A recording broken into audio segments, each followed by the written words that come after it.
પેલી હરાજીનો હોય ને ટાઈમ, હવે આ શકન લેવા રહીએ તો પછી હરાજી નીકળી જાય. એટલે આ તો હિંમત કરીને બહાર નીકળ્યા, સામેથી કોઈ ના આવે. પણ એમની એક નજર પડી, એક ગાય છે ને એ પેલો કચરો નાખેલો બધા, તો ગાય કચરો ખાય. સ્કૂલના આગળ ઉકેડો લોકોએ કરેલો અને કચરો ખાય. એટલે હા ગાયના સુકન તો સારામાં સારા, પણ ગાય આવે નહીં, પછી ઊભી કચરો ખાય. એટલે એને નક્કી કર્યું બસ આ કઈ વાંધો નહીં, ગાયના સુકન છે ને. ગાય થોડેક દૂર રહીને પછી પાછો મનમાં વિચાર આવ્યો કે ગાયને જમણા હાથે રાખવી કે ડાબા હાથે રાખવી. નક્કી કરીને જમણા હાથે હોય તો જ સુકન સારા કહેવાય. હવે જમણા હાથે જો ગાયને રાખે તો ડાબા હાથે સ્કૂલનો વરંડો, એટલે વરંડાને ઘસીને જવું પડે, થોડા ઉકેડા ઉપરથી જવું પડે. પણ એમણે નક્કી કર્યું શકન તો લેવા જ છે આપણે. એટલે ગાય આ તરફ જમણા હાથે રાખીને પોતે ભાઈ આમ ઉકરડામાં વરંડાને ઘસી અને ધોતિયું એ આમ લઈને નીકળ્યા. ને ખબર નહીં એ વખતે ગાયને શું સૂજ્યું કે બે શિંગડા ધોતિયામાં ગાલીને ઉચકીને પછાડ્યા.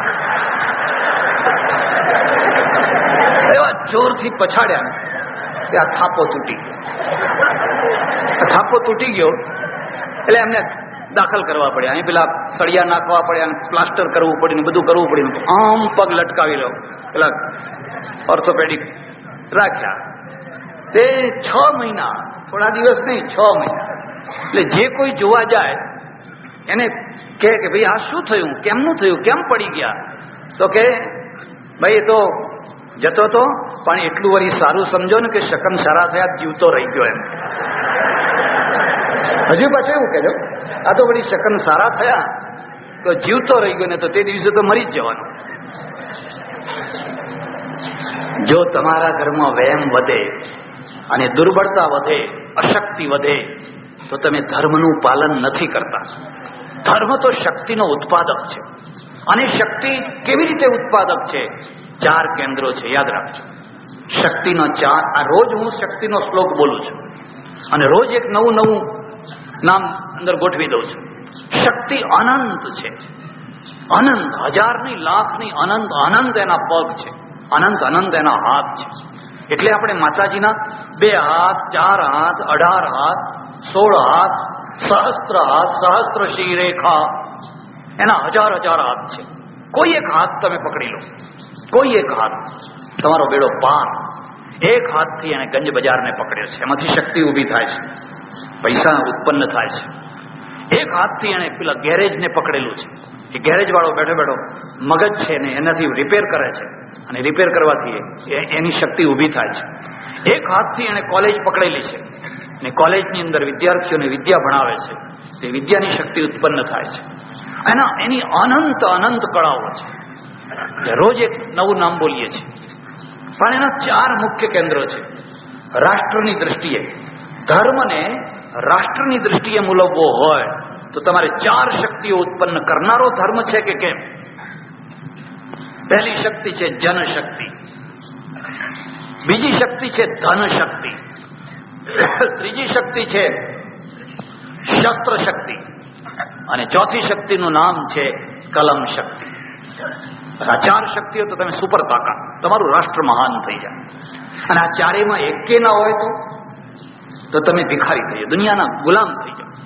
જનશક્તિ, હિન્દુ પ્રજાએ કદી પણ સરવાળો કર્યો? બાદબાકી જ બાદબાકી, ભાગાકાર જ ભાગાકાર. ક્યાં લોકો ભેગા મળે ને એટલે પૂછે તમે પટેલ કે? અમે પટેલ. પણ લેવા કે કૈડવા? એટલે કે કૈડવા, મોઢું બગાડી નાખે, આ કૈડવા ખરા. પણ કયા? કે પેલા ગોળના કે આ ગોળના? બસ બાદબાકી જ બાદબાકી, બાદબાકી જ બાદબાકી. શ્રાદ્ધ પક્ષના દિવસો અને પહેલાના જમાનામાં લોકો શ્રાદ્ધના દિવસોમાં બ્રાહ્મણોને બહુ જમાડે, અને પછી જટાશંકર ને રેવાશંકર ને ફલાણા શંકર ને કરુણાશંકર ને ફલાણા શંકર ઓઢિયા લીલા પીળા પહેર્યા હોય ને જાય જમવા. બન્યું એવું એક મિયાના ઘર આગળથી ને જ બધાને જવાનું, વાડી એવી. આને વિચાર કર્યો આ રોજ જઈને લાડવા ખાય છે, લાવ્યું હું એ જવું એમ કે. એટલે એ બજારમાંથી અબોટિયું લઈ આવ્યો ક્યાંકથી, લીલા પીળા રંગનું, એક જનોઈ પહેરી લીધું, અને લઈ અને જઈને બધાના વચ્ચે બેસી ગયો. તમારે જોવો જ જોજો, ટિકિટ ચેકર છે ને એ ડબ્બા ઉપર ચડે ને એટલે એને તરત ખબર પડી જાય કોની પાસે ટિકિટ નથી, એને ખ્યાલ આવી જાય. કારણ કે એનો ચહેરો કઈ આવે, પેલો તરત જ ડખાઈ જાય, એના ચહેરા ઉપર મ્લાનતા આવી જાય. અને દરેક જગ્યાએ તમે જોજો બે પ્રકારના માણસો હોય છે. એક એવા માણસો હોય છે હાથ પકડી પકડીને ખેંચી લાવીને જમવા બેસાડતા હોય, આવો આવો બેસો બેસો જમો જમો. અને એક એવા માણસો હોય છે બેઠેલાને ઉઠાડતા હોય છે. એમનો જન્મ જ એટલા માટે થયો હોય, બધે ફરી ફરી અને ફરતા હોય, ઓટ ઓટ તું અહીં કેમ બેઠો, ઓટ ઓટ બહાર નીકળ. હવે જમાડનારો જમાડતો બધું કરતો હોય, પણ આનો જન્મ આ માટે થયો છે, પેલાનો જન્મ. અને બે સમાજને બેની જરૂર છે. એમાં બેઠેલો બધાથી જરા અલગ પડી જાય, કોઈ ધ્યાન નહીં આપેલું. એટલે કોઈ એવા આવ્યા અને એમણે જોયું કંઈક જરા ડાઉટ, એટલે એને કહ્યું, હે મહારાજ ઉભા તો. શું કોણ છો તમે? તો કે બ્રાહ્મણ. અરે બ્રાહ્મણ તો ખરા, પણ કયા બ્રાહ્મણ? કે ગૌડ. તો ગૌડ ખરા, પણ કયા ગૌડ તમે? તો કે યા અલ્લાહ, ગૌડ મેં ભી ગૌડ, ગૌડ મેં ભી ગૌડ. હવે આટલે સુધી તો પહોંચ્યા, પેલું એકબીજાથી સાંભળેલું ને, એટલે આટલે સુધી તો પહોંચ્યા. આપણી આ દશા, આપણે સરવાળો નથી કરી શક્યા. અને એટલે આપણી પાસે ટોળો છે, સંખ્યા છે, સરવાળો નથી, ટોટલ નથી. ને જેનો ટોટલ ના હોય જનશક્તિ ઊભી ના કરી શકે. કોઈ દિવસ તમે એક થઈ શક્યા? એક થાય એવું છે જ ક્યાં? કઈ રીતે એક કરવા? સૌના ભગવાન જુદા, કોમવાર જુદા. કોઈની માતાઓ, કોઈના ભગવાન, કોઈનું ફલાણું, કોઈના હાડકેશ્વર, કોઈના ફલાણાશ્વર, પેલા ફલાણાશ્વર. રામદેવ પીર તો કે પેલાના, ફલાણા તો કે પેલાના, ફલાણી માતા તો કે પેલા, બધાના જુદા. આખી બધી વાત જ જુદી. એકતાનું કેન્દ્ર ક્યાં છે? રામે આ કામ કર્યું. રામે રીંછને, ભાલુને બધાને ભેગા કર્યા, ટોટલ કર્યો, એટલે રામ વિજય થયા. માણસોને તો ભેગા કરી શકાય, પણ બધા વાનરો અને રીંછ જે હતા, અથવા એ વખતની જે પ્રજા હતી, બધી પ્રજાની ટોટલ એક થઈ ગયા, બધા એક નેજા નીચે. પહેલા જનશક્તિ. જો જનશક્તિ ધર્મ ઉભો ના કરી શકતો હોય તો ધર્મ રાષ્ટ્રના કામમાં નહીં આવી શકે. તમે તપસ્વીઓ પેદા કરશો, તમે વિદ્વાનો પેદા કરશો, તમે ટોટલ નહીં કરી શકો, એક સમૂહનો સરવાળો નહીં કરી શકો. બીજી શક્તિ છે ધન શક્તિ. પૈસો ક્યાં? પૈસાને શું સમજ્યા? પ્રાચીન કાળનો જે ઋષિ છે એ પૈસાને ઐશ્વર્યને માને છે. સ્વસ્તિ સામ્રાજ્યમ ભૌજ્યમ મહારાજ્યમ આધિપત્યમયમ આ સમુદ્ર પર્યંત એક રાડૈતિ. હું તમને ભલામણ કરું છું, પાછા જાઓ, રિવર્સ, ઋષિઓ પાસે જાઓ. તમે ભટકાઈ ગયેલી પ્રજા છો.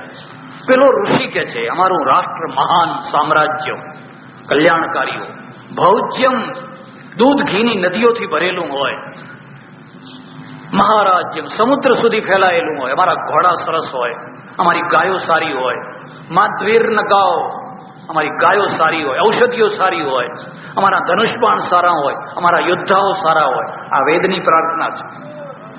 અને પછી શું? પછી બસ એક જ વાત આવી, કાલ મરી જવું છે. શું કરશો?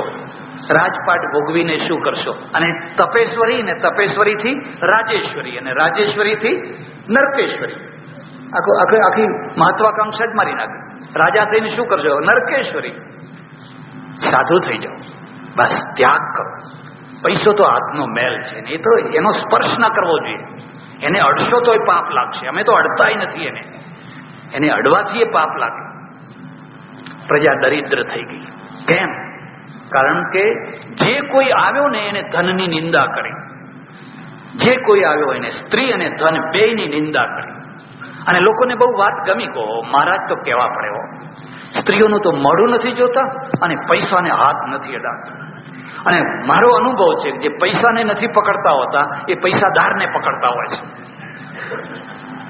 પૈસાને ના પકડે, પણ પૈસાદારને એવા પકડે ને કે નીચોઈને છોડે ને એમને એમ ના છોડે.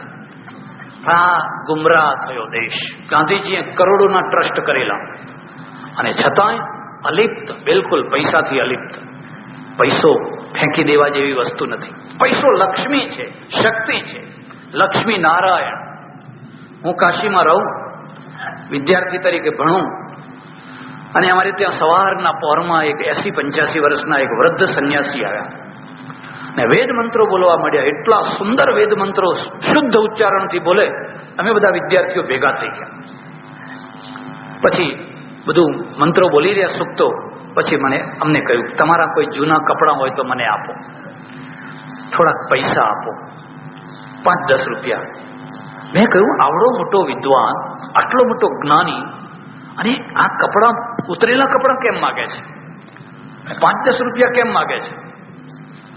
પૂછ્યું તો મને કે એમાં દોષ મારો છે. જ્યારે હું નવો સાધુ થયો ત્યારે હું પૈસાને લાત મારતો. કોઈ પાસે પૈસો મૂકે ટુકડા કરીને ફેંકી દેતો, અને હું ફેંકી દેતો લોકો ખુશ થતા, કહો મહારાજ કેવા પડે, પૈસાને ફેંકી દીધા. અરે તો પૈસાને લાત મારે છે. લોકો બહુ ખુશ થતા. એટલે મને પણ એક પાનો ચડતો કે હા, એટલે મેં તો કેટલા પૈસા ફેંકી દીધા ને કેટલાને લાત મારી. હવે જ્યારે મારે પૈસાની જરૂર છે ત્યારે મને એ પૈસો દેખાતો નથી ને હવે હું રૂપિયા પાછળ ફરું છું. હવે મારે રૂપિયા પાછળ ફરવું પડે છે ને ઉતરેલા કપડાં પહેરવા પડે છે. એટલે એમણે મને કહ્યું કે વિદ્યાર્થીઓ, તમે મારા રસ્તે ન ચાલશો. લોકો તો તાલીઓ વગાડે, આજે તાલીઓ વગાડે ને કાલે પછી ધૂળ ઉડાડે. કોઈ લોકોનો ભરોસો ના કરી શકાય. અને લોકોનો જે ભરોસો કરે ને, આજ તમને બહુમતથી જીતાડે ને કાલ ડિપોઝિટ જપ્ત કરાવી નાખે. પૂછી જોજો, ચૂંટણી વાળાને પૂછી જોજો લોકો કેવા હોય છે. અમારે તામિલનાડુમાં એક બહુ મોટા સંત થયા. એમનું નામ છે તિરુવલ્લુવર. બહુ અદભુત સંત થયા.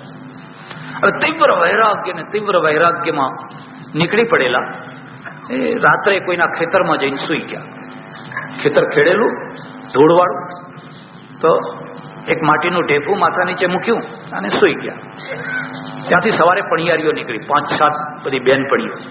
અને તમારે જોવો જ જોજો, અલગ અલગ વ્યક્તિત્વ. એક બેન એવી હોય કે બોલ બોલ બોલ બોલ, જીભ બંધ જ ના રહે. જ્યારે જો એને ઓન સ્વિચ છે, ઓફ સ્વિચ જ નથી. રેડિયાને ઓફ જ નથી. કોઈને બોલવા જ ના દે. લાવ.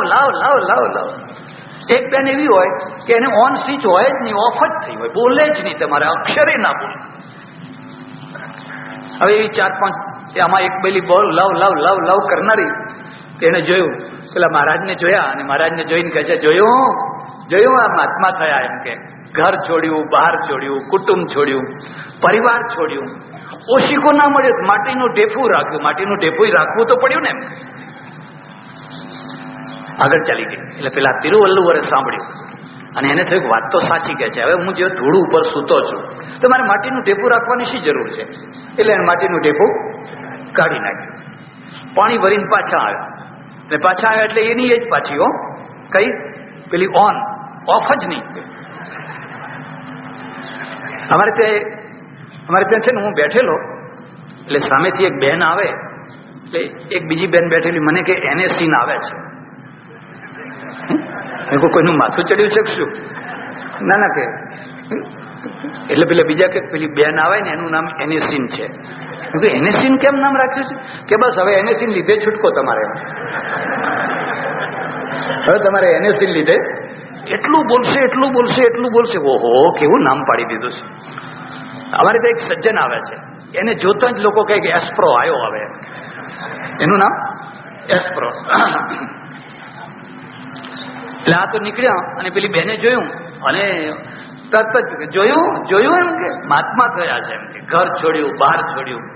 એક આટલી સખી વાત કરી, કેવું ખોટું લાગ્યું. માટીનું ઢેફું કાઢી નાખ્યું. કે જો આટલી વાત કરી એમાં તો માટીનું ઢેફું કાઢી નાખ્યું હતો. પેલો તિરુવલ્લુવર કહે છે કે હવે મારે કરવું શું? નથી માટીનું ઢેફું રાખવા દેતા, કે નથી તો માટીનું ઢેફું કાઢવા દેતા. રાખીએ તો ટીકા કરે છે ને કાઢીએ તો ટીકા કરે છે. કરવું શું? અને પછી એને લખ્યું, જે મહાપુરુષ હોય એને લોકોના વિદૂષક થવાની જરૂર નથી. તમે તમારી રીતે રહો, ઈશ્વરને સામે રાખીને રહો. બાકી દુનિયા તો તમને આમે જીવવા નહીં દે અને આમે જીવવા નહીં દે. પણ ઈશ્વરને સામે રાખીને તમે રહો તો પાછળથી, આજ નહીં તો કાલે, પાછળથી પણ દુનિયા માનશે કે આ માણસ સાચો હતો. એ પહેલી જે શક્તિ છે ને, એ જનશક્તિ છે. અને જનશક્તિ ક્યારે થઈ શકે? કે જ્યારે તમારા બધાનો કોઈને કોઈ જગ્યાએ મેળાપ થતો હોય. મુસલમાનો કેમ એક થઈ શકે છે? મસ્જિદમાં બધા એક સાથે નમાજ, કોઈનું આગળ બુકિંગ નહીં, કોઈનું રિઝર્વેશન નહીં. આપણે તો મંદિરોમાં એક ક્લાસ પાડ્યા છે, ઠેઠ ભગવાનના પગ આગળ જાય એ બધા ફર્સ્ટ ક્લાસ, પછી પેલા કઠેડાની આ બાજુ રહે સેકન્ડ ક્લાસ, કઠેડાની આ બાજુ રહે થર્ડ ક્લાસ, અને બિલકુલ દૂર જેને અધિકાર જ નહીં એ લોઅર ક્લાસ. ક્યાં થશો? એક કેવી રીતે થશો? ને કથામાં એ દશા. કથામાં તમે જાઓ તો આગળ જુઓ તો ગાદલા, ઓશિકા, અને પછી ખાલી ગાદલા, પછી એની પાછળ ખાલી મોદ, અને પછી ધૂળમાં બે, અને ખરા સાંભળનારા પેલા ધૂળવાળા હોય, અને અહીં બધાને ખેંચીને બેસાડ્યા હોય, તકિયા ગાદી નાખી. આવી એક ઉદઘાટન કરવા મારે જવાનું થયેલું, મારા એક ઓળખીતા મહાત્મા, અને એમની સપ્તાહ અને એનું ઉદઘાટન, અને બાજુ બેઠેલા, મને કે તમારું પ્રવચન ચાલુ કરો. મેં કહું ચાલુ તો કરું, પણ આ સૌથી પહેલા જે ગાદી તકિયા ઉપર એક શેઠ, આધેડ 70 વર્ષના ડોસા, અને એ તો સુઈ જ ગયેલા બિલકુલ, આમ લાંબુ કરીને નાક જ વાગે એમ, અને ધોતિયું ખસી ગયેલું પાછું. હવે મેં કહ્યું પેલા ડોહાને જગાડો, મારું ધ્યાન એના ઉપર જાય છે. મને કે એને જગાડવાની જરૂર નથી, તમે તાર બોલો એમ. પણ હું બોલું કેવી રીતે? મારી નજર ક્યાં જાય છે? મને કે તમે સમજતા નથી, એ તો આપણી દૂધણી ભેંસ છે એમ કે. એ સાંભળે તોય વાહવા, ના સાંભળે તોય વાહવા, એને ઊંઘવા દો એમ. કેમ? દૂધણી ભેંસ એટલે શું છે? અને કે જો આ 7 દિવસની સપ્તાહ છે, એમાં જેટલા ચોખા આપણને જરૂર પડશે બધા એની મિલમાંથી આવવાના છે. એટલે એમને આગળ બેસાડ્યા છે, અને એ ઊંઘે તોય ભલે ને જાગે તોય ભલે, એ બધી દૂધણી ભેંસો છે. હવે ઉપર લખેલું, હો, મહારાજના બોર્ડ ઉપર લખેલું, મહારાજની 154મી સપ્તાહ. કેટલી? 100 ને અત્યારે તો 200 ઉપર પહોંચી ગઈ હશે. અને હું વિચાર કરું કે આ સપ્તાહો કદી પણ લોકોનું કલ્યાણ કરશે ખરી? કેમ? આ તો દૂધણી ભેંસો માટેની સપ્તાહો છે, પવાલીઓ ભરવા માટેની સપ્તાહો છે. અને વીણીને એમને આગળ બેસાડવાના. બીજા ખરેખર સાંભળનારા હોય બિચારા ધૂળમાં બેઠા હોય, એમનો કોઈ ભાવે ના પૂછતા હોય. આમને માળા પહેરાવાની, પેલા એમને પહેરાવે. કથા ચાલતી હોય ને કથા બંધ કરી દેવાય, આવો શેઠ આવો. પછી આ માળા એમને પહેરાવે, પેલા એમને પહેરાવે. તમે કઈ શીખ્યા નહીં. તમે આ ધર્મનો દરબાર છે, અને ધર્મના દરબારમાં જો તમે સમાનતા નહીં રાખી શકો, જે પહેલો આવે પહેલો બેસે, પહેલા બેસો હોય પહેલા આવી જાઓ, પાછળ આવો તો પાછળ બેસો. અહીં કોઈ મોટાઈ નહીં, જગ્યા નથી. પણ જાણી કરીને મોટાઈ ઊભી કરે, અને પેલાને મોટાઈનો નિશો ચડાવે, અને નિશો ચડાવીને પછી પવાલી ભરી લેવાય. જનશક્તિ ક્યારે ઊભી થઈ શકે? કે જ્યારે તમારા ધર્મમાં સમાનતા, એકતા. મંદિરમાં એક સાથે બધા 1 લાખ મુસલમાનોને નમાજ પડતા તમે જોયા? 5000 હિન્દુઓને એક સાથે બેસીને પ્રાર્થના કરતા જોયા? ચાલો 5000 પલાઠી વાળીને બેઠા છે, ને ટાંકણી પડે તો સંભળાય, એવી રીતે 5000, લાખની વાત જવા દો, 5000 કોઈ જાડો બેઠેલા તમે જોયા? તમે વિચાર કરો, તમે કેવી રીતે જનશક્તિ ઊભી કરશો? અને એટલે આપણે બાદબાકી વાળી પ્રજા, ભાગાકાર વાળી પ્રજા, સરવાળા વાળી પ્રજાની, ગુણાકાર વાળી પ્રજાની. પેલા ગુણાકાર થાય, વધતા જ જાય છે, ને આપણે બાદબાકી થતા જઈએ. રામે આ કામ કર્યું, રામે સરવાળો કર્યો. રીંછ, વાનર, ભાલુ, કપી, જે હાથમાં આવ્યા બધાનો ટોટલ, એટલે વિજય મેળવી છે. ધનશક્તિ, એવી જ રીતે ધનશક્તિ. ઋષિ કહે છે 2 પૈસા કમા, ન્યાયથી કમા. પેલા કહે છે આને છોડ, જો મોક્ષ જોઈતો હોય, આ પૈસાને અડીશ ત્યાં સુધી મોક્ષ મળવાનો. શસ્ત્ર શક્તિ, ત્રીજી શક્તિ. કોઈ શસ્ત્ર છે? ક્યાં છે? એના ઉપર જ એલર્જી કરી રાખી, અરે આપણને આ શોભતું હશે. અને ચોથી શક્તિ છે કલમ શક્તિ, લેખનની શક્તિ. આજે લોકો ભણતા થયા, 50 વર્ષ પહેલા શું ભણવાનો આંકડો હતો? મુસલમાનો કેમ જીત્યા? આપણી તલવાર કરતા એમની તલવાર મોટી હતી, એટલે આપણા સરવાળા કરતા એમનો સરવાળો મોટો હતો, એટલે એમની સંખ્યા નાની હતી પણ સરવાળો મોટો હતો. આપણી સંખ્યા મોટી હતી પણ સરવાળો હતો જ નહીં. જોધપુર વાળો જુદો, અજમેર વાળો જુદો, બિકાનેર વાળો જુદો, દિલ્હી વાળો જુદો, કનોજ વાળો જુદો, એકબીજાની બાદબાકી કરતા હોય. કદી આ બધાને ટોટલ બનાવ્યું? કદી સરવાળો થયો? આ 4 શક્તિ. અને આ 4 શક્તિઓ જ્યારે ધર્મના દ્વારા ઉત્પન્ન થાય તો એ ધર્મ રાષ્ટ્રલક્ષી બને. ધર્મ કલમની ના પાડતો હોય અને મુસલમાનો અંગ્રેજ આગળ કેમ હાર્યા? કારણ કે મુસલમાનોની તલવાર કરતા અંગ્રેજોની તલવાર મોટી હતી, અને મુસલમાનોની કલમ કરતા અંગ્રેજોની કલમ મોટી હતી. મુસલમાનો પાસે તો કલમ હતી જ નહીં લગભગ, અંગ્રેજો પાસે મોટી કલમ હતી. અને તલવાર જે કામ કરે એને સ્થિર કરવું હોય તો આગળ ને પાછળ કલમ જોઈએ. એકલી તલવારથી લાંબો ટાઈમ કામ ના કરી, મારી જોડીને થોડી વાર બેસાડી શકો, પણ એ કાયમી જો કરવું હોય તો એના આગળ કલમ જોઈએ ને એના પાછળ કલમ જોઈએ. અંગ્રેજોની પાસે આ બંને હતું. હવે આ ચારે ચાર જો આપણી પાસે ના હોય, બધા નિરક્ષર, અભણ અભણ અભણ, રામે આ ચારે ચાર શક્તિઓ ઉત્પન્ન કરવાનું કામ કર્યું. એમણે જોયું કે મારે જો રાવણ ઉપર, રાવણ એટલે આસુરી શક્તિ, એને ઇતિહાસના પાત્રથી અલગ સંદર્ભમાં જુઓ. પ્રત્યેક સમયમાં એક દૈવી સંપત્તિ ને એક આસુરી સંપત્તિ હોય જ છે. અને આસુરી શક્તિ ઉપર જો વિજય મેળવવો હોય, વિજયાદશમીના દિવસે રાવણનું માથું કાપવું હોય, તો એક જ શરત છે કે દૈવી શક્તિ છે એનો સરવાળો કરો. દૈવી શક્તિને એવો ધર્મ આપો કે એ ધર્મ ધન ધાન્યથી પરિપૂર્ણ હોય, શસ્ત્રથી પરિપૂર્ણ હોય, અને કલમથી એ પરિપૂર્ણ હોય. પછી તમારી સામે કોઈ આંખ ઉપાડનાર નથી. યુદ્ધ ચાલી રહ્યું છે, અંગદને વેષ્ટિ કરવા મોકલ્યો. અંગદ સફળ ન રહ્યો, સફળ રહેવાનો જ નતો. આ વિનાશ કાળે વિપરીત બુદ્ધિ.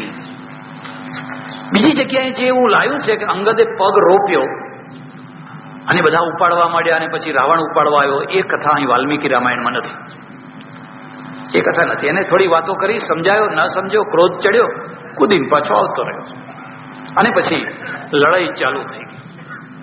ઇન્દ્રજીત આવ્યો, રામ લક્ષ્મણને મૂર્છિત કર્યા, અને ગરુડ આવ્યા, અને ગરુડે નાગાસ્ત્ર બધું સમાપ્ત કરી દીધું. એ વાત ચાલી. પછી તો જે લડાઈઓ થઈ તો એ બધી તો એનો વર્ણનનો કોઈ પાર ના આવે, એને વર્ણન કરી શકાય પણ નહીં, અને એને એનો બહુ સંબંધ પણ નથી. પણ જે મુખ્ય વાત કહેવાની છે એટલી જ વાત કહેવાની છે કે રામને સૌથી વધુમાં વધુ મદદ કરનાર કોઈ હોય તો એનું નામ છે વિભીષણ. સરવાળો કર્યો, આપણો સરવાળો અને પેલા સામા પક્ષનો સરવાળો, બંને. હવે તમે સામા પક્ષનો તો શું કરવાના હતા? તમારો જ સરવાળો નથી કરી શકતા, તો સામા પક્ષનો તો શું કરી શકવાના હતા? સામા પક્ષને પણ પોતાનામાં ભેળવી લીધો. એક પછી એક એના જે મોટા મોટા રાવણના સેનાપતિઓ હતા, એ સેનાપતિઓ આવ્યા, ખૂબ લડ્યા, મરાયા. સમાચાર પહોંચે, સાંજ પડે અને રાવણના ત્યાં સમાચાર પહોંચે કે આજ મારો ફલાણો સેનાપતિ માર્યો ગયો, આજ મારો ફલાણો સેનાપતિ માર્યો ગયો, આજ મારો. તો એ જો હુંકાર કરે કે હજુ મારા આટલા બધા બાકી છે. એ તો કીડીના કનખજૂરાના પગ તૂટી ગયો. ઇન્દ્રજીતે વિચાર કર્યો કે સામેના પક્ષનું જો મોરલ તોડવું હોય તો એને આંચકો આપવો જોઈએ. આ લડાઈનો પેંતરો છે, અને એ આંચકો કેવી રીતે આપવો જોઈએ? એને એક બનાવટી સીતા બનાવી. ઇન્દ્રજીતે બનાવટી સીતા, અને બનાવટી સીતા બનાવી અને વિમાનમાં લઈ આવ્યો યુદ્ધના મેદાનમાં ઉપર, અને ઉપર લાવી અને જ્યાં રામ, લક્ષ્મણ ને હનુમાન ને બધા બેઠા છે, ઉભા છે, ત્યાં આવીને સીતાને બતાવી.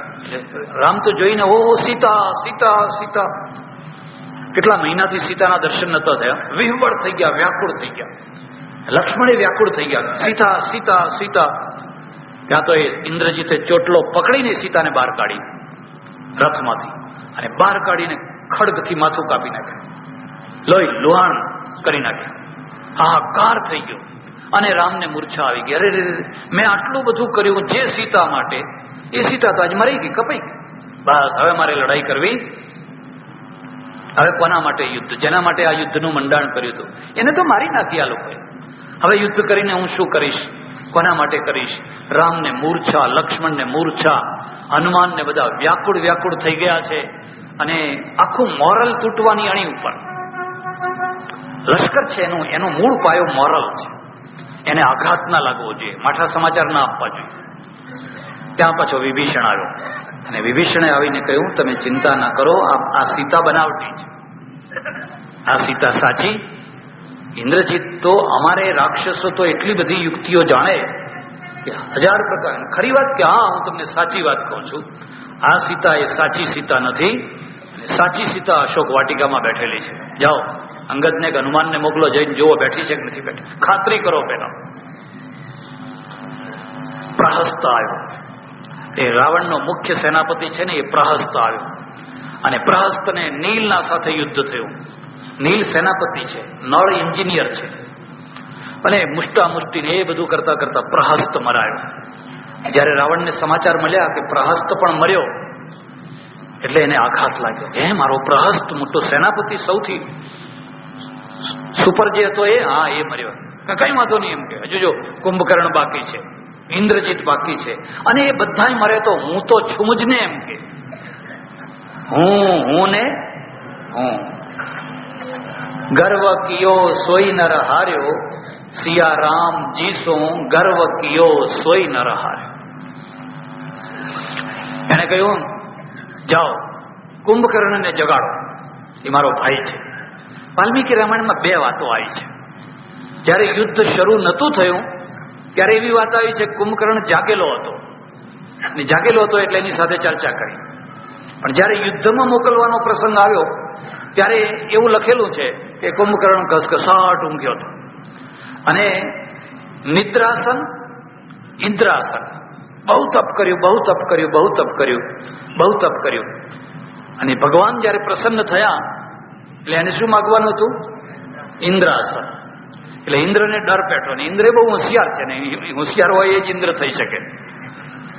એને વિચાર કર્યો, સરસ્વતીને કહ્યું કે એક માતાજી એક કામ ના કરો, કે શું કે આ રાક્ષસ છે ને એ મારું ઇન્દ્રાસન માગવાનો છે, તો તમે એની જીભ ઉપર જઈને ના બેસી જાઓ. તો કે પણ શું તારે કરવું છે? શું કે જ્યારે મહાદેવ પ્રસન્ન થઈને કહે કે માગ, ત્યારે તમે ઇન્દ્રાસનની જગ્યાએ નિદ્રાસન માગી લે. ભલે. જયારે કહ્યું બોલ તારે શું જોઈએ છે? કે નિદ્રાસન. આવું બને છે? આવું નથી. એમના સમજતા ના બનતું હોય. આપણી જીભ કયા ટાઈમે કયું ગોથું ખાઈ જશે કે ખવડાવી દેશે એનું કઈ કહી શકાય? ડભોઈનો કિલ્લો કોઈ વાર જોવા જજો. પેલા કડિયાને જીવતો ચણાવી દીધેલો, કડિયાને જીવતો ચણાવી દીધેલો એ ડભોઈનો કિલ્લો જોવા જજો. ત્યાં ગાયકવાડ સરકાર આવે, હાથી ઉપર અંબાડી નીકળી, આખા શહેરમાં વરઘોડો કાઢ્યો, બધી પબ્લિક ખુશખુશ થઈ ગયેલી. અંબાડી ઉપર ઊંચા એટલે એમને દૂર સુધી બધું દેખાય. તો દૂર જોયું તો એક બ્રાહ્મણ છે ને, દક્ષિણી બ્રાહ્મણ, પેલી ચાંચવાળી પાઘડી, લાંબો ખેસ, લાંબો ડગલું પહેરેલું, અને આમ હાથ કરીને ઉભેલો. એના ચહેરા ઉપરથી આ મહારાજો સમજી ગયા કે એને કંઈક એને દુઃખ છે, કંઈક તલબ છે. પેલા દિવાન કે હોય ને એ બધાને મોકલ્યા, જાઓ પેલા બ્રાહ્મણને બોલાવી લાવો. એ બોલાવે આયા અને પૂછ્યું, મહારાજ તમારે શી જરૂર છે? કોઈ ચીજની જરૂર છે? તો કે હા. કે શું? કે ચૂનો.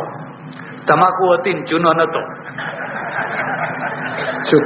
હાથમાં તમાકુ મૂકેલી, ઉપર જે ચૂનો ભેળવવાનો ને, પેલું ભૂંગળું બે ખાનાવાળું ભૂંગળું આવે ને, એ પેલું ખોતરીને કાઢી લીધેલું, ચૂનો નહીં. અને આ વ્યસની માણસને ચૂનો ચૂનો ચૂનો ચૂનો. તે મહારાજે કહ્યું ભાઈ જરા ધ્યાનથી કહો, જે જોઈતું હોય સમજીને કહો. ના ચૂનો એમ.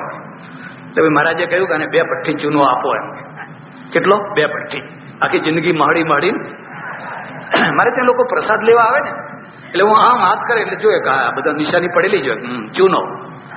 અહીંયા પેલું આમ મહડ્યું હોય ને એના ડાઘા દેખાતા જ હોય. હમણાં બહુ જોરથી એનું પ્રમાણ વધવા માંડ્યું છે. પેલી 2 ભઠ્ઠીઓ કામમાં ના આવતી હોય પછી.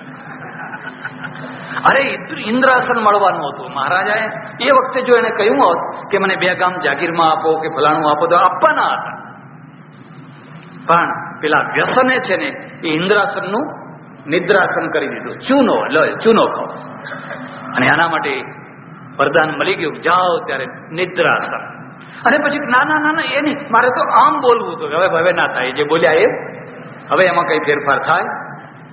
બહુ કર કર્યો. ત્યારે પછી મહાદેવે કહ્યું કે ભાઈ જો તને નિદ્રાસન આપ્યું મેં, હવે એમાં તો ફેરફાર નહીં થાય, પણ તું 6 મહિના ઊંઘીશ અને 6 મહિના જાગીશ. બસ 6 મહિના જાગ કરવાનું ને 6 મહિના ઊંઘ કરવાનું. પણ જો કાચી ઊંઘમાં તને કોઈ જગાડશે તો તારું મરણ નક્કી સમજવા. જો વચ્ચે કાચી ઊંઘમાં કોઈ જગાડે તો મરણ નક્કી. હવે રાવણે કહ્યું જગાડો એને. બસ કઈ ના જગાડાય, એની કાચી ઊંઘ છે, હમણાં જ સૂતો છે, એ બધું બરાબર છે, પણ અત્યારે મારે કામ પડ્યું છે. અને બધું આ તો કાવ્ય છે, મહાકાવ્ય છે. અમે જયારે નાના હતા અમારા પાઠ્યપુસ્તકમાં કુંભકર્ણની કવિતા આવે, બહુ મજા આવે. રાવણનું દાજ્યું અંતઃકરણ, તે જાણીને યુદ્ધે ચડ્યો કુંભકર્ણ. બાલ્યાવસ્થામાં તર્ક શક્તિ ઓછી હોય અને સ્વીકાર શક્તિ બહુ હોય. જે કોઈ માની લે. એક હતો રાજા, એને પાંખવાળી રાણી હતી. એટલે છોકરું એમ ના કે પાંખવાળી રાણી ના હોય, ઇમ્પોસિબલ એમ ના કે. પછી મોટું થાય ત્યારે કે, પણ નાનો હોય ત્યારે કે હા. પછી ઉડતી હતી, બધું જે હોય સ્વીકાર કરી. અને આમ ચિત્ર બનાવેલું તો આમ મુઠ્ઠી કરે ને, જેમ ચોરાફળીઓ પકડે ને 25-50 વાંદરા મુઠ્ઠીમાં પકડી, 50 વાંદરા આમ કરીને મૂકે તો બસ.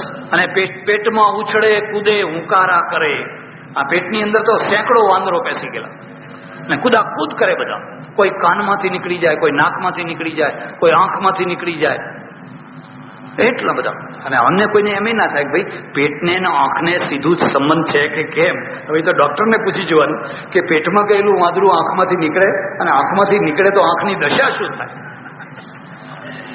આ લોજિક નથી, આ અદભુત રસ છે, એને અદભુત રસ કહેવાય. સાહિત્યકાર અદભુત રસ જયારે નિષ્પન્ન કરે ત્યારે તમારી લોજિક વૃત્તિ, તર્ક શક્તિ એક તરફ મૂકી દેવાની, નહીં તો તમે સાહિત્યનો રસ ના લઈ શકો. પછી હનુમાનને દુઃખ થયું, હનુમાન જાણી કરીને પકડીને અંદર ગયા અને આ કુંખ ચીરી નાખી તો જેમ ધોધ નીકળે ને એમ બધા વાંદરોનો ધોધ નીકળવા માંડ્યો. આવું બધું. અને કુંભકર્ણને જગાડવા માટે ઢોલ વગાડ્યા, તોપો ફોડી, ફલાણું કર્યું. કોણ જાગે છે? આજે પણ ઘણા એવા કુંભકર્ણ હોય. તમે ગમે એવા અવાજ કરો, સાંકળ ખખડાવો, બૂમો પાડો. કેટલાક એવા હોય હું કરે પણ પછી પાછા ઊંઘી જાય, પછી હુંકારા કરતા જાય વળી પાછા ઊંઘી જાય. કેટલાક એવા હોય કે હું કરીને ઉઠે ખરા અને ઉઠીને પાછા ઊંઘી જાય. પાછા 3-4 જાતના હોય કુંભકર્ણ. તમારે જો ખોળવા આવે તો આજુબાજુ ખોળી લેજો બધા.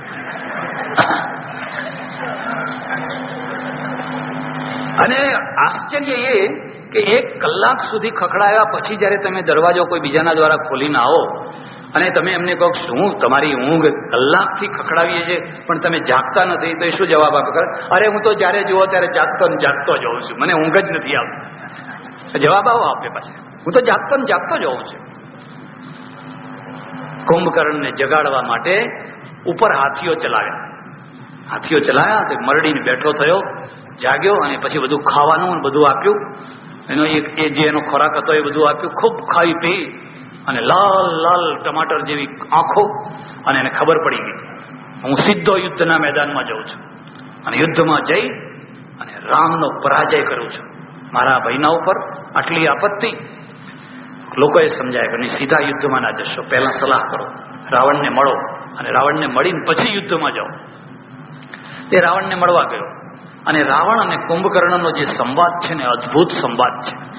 કેટલીક વાર એવું બને કે જેને તમે ગાંડો માણસ સમજતા હો સમય ઉપર ડાહી વાત કરે, અને જેને તમે ડાયામાં ડાયો સમજતા હો સમય ઉપર ગાડી વાત કરે. એટલે તો આપણે કહીએ છીએ કે આ સરસ્વતી છે અને દરેકના કાબુમાં નથી હોતી. ખરા ટાઈમે ગાડી વાત કરીને ઉભો રહી જાય.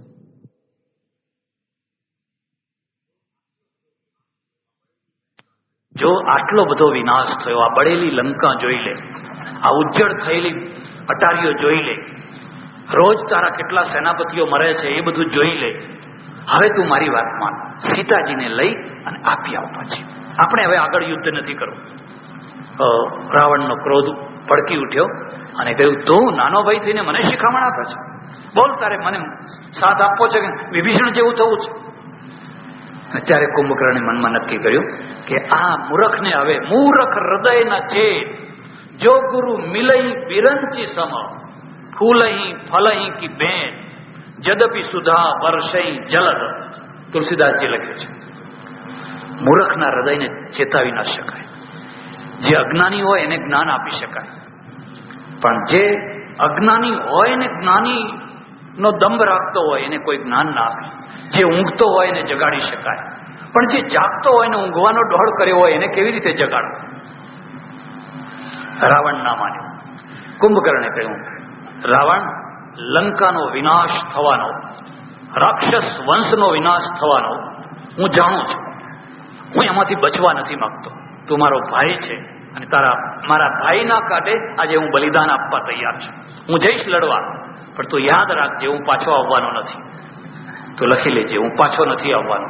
કારણ કે આગળ શું થવાનું એ મને દેખાય છે અને તને દેખાતું નથી. પછી કુંભકર્ણનો વિકરાળ શરીર, પહાડ જેવો વિકરાળ, એનું માથું ને એના હાથ ને બધું વર્ણન. અને એ જયારે ગુગુ ગુગુ ગુ કરીને વાંદરા વચ્ચે પડે ને, એટલે વાંદરા બધા જાય રે જાય, ટોળે ટોળા બધા છિન્ન ભિન્ન કરી નાખે, ભગદડ મચાવી નાખે, હાહાકાર મચાવી નાખે. સાંજ સુધીમાં એને કેટલો કચ્ચર ઘાણ વાળી નાખ્યો. રામે જોયું, લક્ષ્મણે જોયું, હવે બહુ ટાઈમ થયો અને આ કુંભકર્ણ હાહાકાર મચાવી રહ્યો છે. કોઈ વાનર આગળ જવા તૈયાર જ નથી. જયારે ઝપાટામાં આવ્યો ને એકદમ ચટણી બનાવ્યો ને, એ તો એને મારવાની જગ્યા નહીં, સીધી પધરાઈ જ દેવાની, હારીને ફેંકી નહીં દેવાની, બસ પધરાઈ જ દેવાનું. અને પધરાયેલો પાછો અંદરથી લોહી થઈને બહાર આવે, શક્તિ થઈને બહાર આવે. રામ ગયા અને પછી સંધાન કરી હાથ કાપી નાખ્યો. હાથ ધડામ દઈને કપાઈને પડ્યો. કેટલા વાંદરા એમાં જટી મળી. બીજો કાપ્યો, ધડ લડવા આવે, માથું કાપ્યું અને કુંભકર્ણનો નાશ થયો. રાવણને જયારે ખબર પડી કે હું ધારતો તો કુંભકર્ણને મારનાર કોઈ જન્મ્યો નથી, પણ આજ કુંભકર્ણના શરીરના ટુકડે ટુકડા થઈ ગયા છે. પણ કઈ વાંધો નથી, હું બેઠો છું હજુ હું બેઠો છું. આ તો બધા જેવા તેવા હતા, જેમ તેમ હતા. હું છું ત્યાં સુધી કઈ વાંધો આવવાનો. ઇન્દ્રજીતે કહ્યું તમે નહીં, હું જઉં છું. રાવણે કહ્યું નહીં, તું નહીં, હું જઉં છું. તમે વાલ્મીકી રામાયણ જોજો. અને રાવણ પોતે લડવા માટે નીકળ્યો છે. રામ ક્યાં છે, રામ ક્યાં છે, રામ ક્યાં છે, મારે રામ સાથે લડવું છે. હવે આટલું 10 યોજનમાં ફેલાયેલું સૈન્ય હોય, એમાં કોણ માણસ ક્યાં હોય ને ક્યાં ના હોય. રામ ને રાવણ બે સામસામા આવી ગયા અને ખૂબ ચર્ચા કરી, ખૂબ વાતો કરી. પેલો પેલાને કટુવચન સંભળાવે, પેલો પેલાને કટુવચન સંભળાવે. આ કાવ્ય છે. આ કાવ્યના દ્વારા સમાજ બોલે છે. કાવ્યના દ્વારા બે પાત્રો નથી બોલતા, બે પાત્રોના મોઢેથી એક દૈવી સંપત્તિ ને એક આસુરી સંપત્તિ બોલે છે. પછી તો લડાઈ શરૂ થઈ અને એવી ભયંકર લડાઈ શરૂ થઈ. સાંજ સુધીમાં તો રાવણ ચકના ચૂર થાકીને થઈ ગયો. કેટલા બાણ તોડ્યા, કેટલું ફલાણું તોડ્યું, મુગટ પાડી નાખ્યો, શર્મિંદો થઈ ગયો. રામે કહ્યું રાવણ, સાંજ પડવા આવી છે, તું કાછો ઘેર જા, થાકી ગયો છે. અમે રઘુવંશી છીએ અને અમે થાકેલા માણસો ઉપર પ્રહાર નથી કરતા, એટલે હું આજ તારી સાથે હવે તને વધારે લડાઈમાં ખેંચવા નથી માંગતો. જા, હું તને અભયદાન આપું છું, પાછો જા, કાલ આવજે અને કાલે આપણે ફરી પાછો બદલો લઈશું. એટલે રાવણે કહ્યું ભલે, ત્યારે હું કાલ તૈયાર થઈને આવીશ. અંબે માત, ઉમિયા માત, સદગુરુ દેવકી. મને કે 110%. અને ખરેખર કામ ના થાય ને આપણે પૂછીએ કે તમે તો 110% કહેતા હતા ને, કે 10% બાદ કરવાના કહેતા હતા. એટલે 100 માંથી 10 બાદ કરવાના કહેતા હતા. બિલકુલ ના થાય ત્યારે કે 100 માંથી 10 જ કહેતા હતા, 90 બાદ કરવાના હતા. જે કંઈ જવાબદારી લો એના જે વિપક્ષો છે એની સભાનતાથી લો તો તમે દીપી ઉઠશો. નહીં તો આરંભે શુરા જેવા થશો અને પાછળથી બહુ ભૂંડા દેખાશો. હું પ્રયત્ન કરીશ, મારી શક્તિ પ્રમાણે પ્રયત્ન કરીશ, પણ કદાચ આમે થાય, કદાચ આમે થાય, કદાચ આમે થાય, એ બધું કહી દો. જે હોય એ વાત કરી દો. આ તો નહીં, શ્યોર જ. બસ ચૂંટણીમાં ઉભા હોય, ગમે ત્યાં ઉભા હોય, શ્યોર જ શ્યોર, બીજી વાત જ. અને આ બેનને કોણ જાણે કે મારા ઉપર બહુ લાંબો કાગળ લખ્યો, $100 ચેક મોકલ્યો. મને કે તમારા ઉપર શ્રદ્ધા હતી અને ડોક્ટર ઉપર શ્રદ્ધા હતી. આવું જયારે કોઈ લખે ને ત્યારે મને દુઃખ થાય. હું લોકોને ગુમરાહ કરવા નથી માંગતો. મારા ઉપર શ્રદ્ધા નથી રાખવાની, ભગવાન ઉપર રાખવાની છે. અમે તો બધા પાંદડા છીએ. 2-5 વર્ષમાં પાકીને ખરી પડવાના, ખાતર થઈ જવાના. હિન્દુ પ્રજા પાંદડાને વળગનારી પ્રજા છે. થડ એના હાથમાં આવતું જ નથી. પાકા પાંદડા ગયા ત્યાં સુધી એમાં બીજા નવા આવે, વળગો પાંદડાને, બસ બીજી વાત નહીં. આજે ઉદ્ઘાટન કરવા ગયા એટલે સરસ્વતીના ચિત્રની સાથે મારું ચિત્ર મૂકેલું. મેં કહ્યું એને ઉતારો, નીચે મૂકો. માણસ ગમે એટલો મહાન હોય એને ભગવાનની બરાબરી ના આપો. ગુરુ હોય તોય ભલે, અને બીજા કોઈ હોય તો ભલે, તમે વ્યક્તિ પૂજા કરી બેસશો. મેં મારી જાતે એ ચિત્ર ખસેડાવી દીધું. પણ આપણે ઘણીવાર ભૂલ કરીએ છીએ. મેં એને કહ્યું, મારા ઉપર શ્રદ્ધા નહીં, ભગવાન ઉપર શ્રદ્ધા રાખવાની. મારા ઉપર જો શ્રદ્ધા કરીશ તો તને કોઈ વાર અશ્રદ્ધા થઈ જશે. વ્યક્તિ ઉપર તો ક્યારે શ્રદ્ધા ઉતરે ને ક્યારે ચડે એ કંઈ કહી શકાય. ભગવાન ઉપર શ્રદ્ધા રાખવાની. હું તમને ભલામણ કરું છું, બહુ થયું, હવે વ્યક્તિ પૂજાથી દૂર ખસો. પાંદડા પકડવાનું બંધ કરો, થડને પકડો. કોઈ દિવસ છેતરાશો નહીં, કોઈ દિવસ ઠગાશો નહીં. એનું ઓપરેશન થયું અને પતિએ મને વાત કરી, મને કે અહીંયા 2.5 ઇંચનું કાણું પાડવામાં આવ્યું. આ ખોપડીની અંદર 2.5 ઇંચનું મોટું કાણું પાડવામાં આવ્યું. પછી એક મોટો ચીરો મૂકવામાં આવ્યો અને પેલા ડોક્ટરે અંદર ચીપિયા વગેરે નાખીને 2 નસો ભેગી થઈ ગયેલી, એકબીજાને આમ જોઈન્ટ થઈ ગયેલી.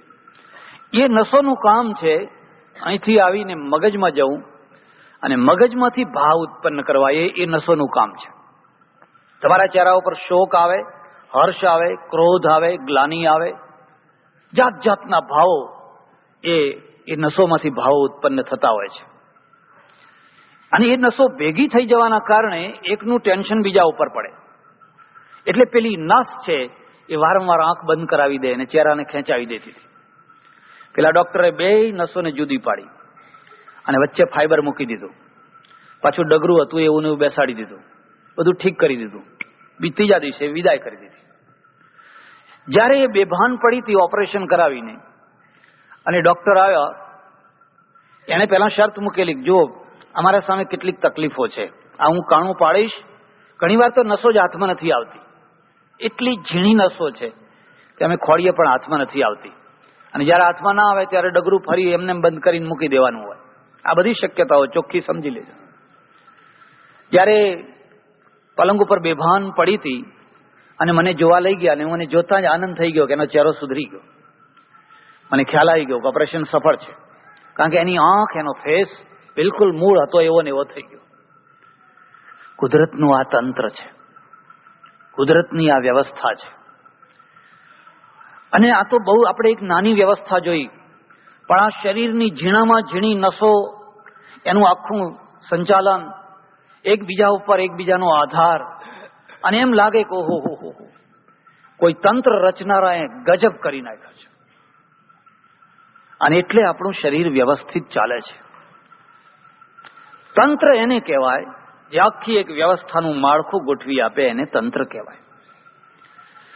જો એક શરીરને તંત્રની જરૂર હોય, એક સ્કૂલને તંત્રની જરૂર હોય, આ માઇક છે એને પણ એક તંત્રની જરૂર છે, તો એક રાષ્ટ્રને તંત્રની જરૂર હોય કે ન હોય? અને આવડું મોટું વિશાળ રાષ્ટ્ર, એના 4 તંત્રો યાદ રાખજો, 4 પાયા યાદ રાખજો. એનું સૌથી પહેલું મહત્વનું તંત્ર છે વહીવટ તંત્ર. બીજું તંત્ર છે એ રક્ષા તંત્ર છે. ત્રીજું તંત્ર છે એ શિક્ષણ તંત્ર છે. અને ચોથું તંત્ર છે એ અર્થતંત્ર છે. આ 4 પાયા ઉપર રાષ્ટ્ર ઊભું હોય છે. બૂમ બરાડા પાડવાથી રાષ્ટ્ર મજબૂત નથી થતું. પશ્ચિમના લોકો કદી બૂમ બરાડા પાડતા નથી, કદી સરઘસો કાઢતા નથી, કદી બસો બાળતા નથી, કદી હડતાલો પાડતા નથી, અને મુર્દાબાદ કે જિંદાબાદ કે એવા બધા કઈ આક્રોશ ભરેલા નારા બોલતા નથી. અને છતાં એ લોકો જેટલા મજબૂત છે, આપણે એટલા મજબૂત નથી. કારણ કે તંત્ર ખોળવી નાખીને આપણે આ બધું કામ કરીએ છીએ. વહીવટ તંત્ર છે, એનું કામ છે આખા વહીવટને સંભાળવો. અને એ તંત્ર બગડતું ક્યારે હોય છે? વલ્લભભાઈ પટેલે એક બહુ સરસ વાત કહેલી, બહુ સરસ વાત કહેલી, અને તમે એક માણસ આ વાતને યાદ રાખજો. જે કી પોઈન્ટ છે, જે મહત્વની ખુરશીઓ છે, જે મહત્વના પદો છે, જેમ તમારા શરીરમાં બ્રેન છે, હાર્ટ છે, કિડની છે, એ મહત્વની જગ્યાઓ છે. આ કી પોઈન્ટ ઉપર કદી પણ નાના માણસોને ના બેસાડશો. ખુરશી મોટી, માણસ નાનો. કોઈ જાતિવાદથી નથી કહેતો, કોઈ જાતિનો હોય પણ એને લાયક હોવો જોઈએ.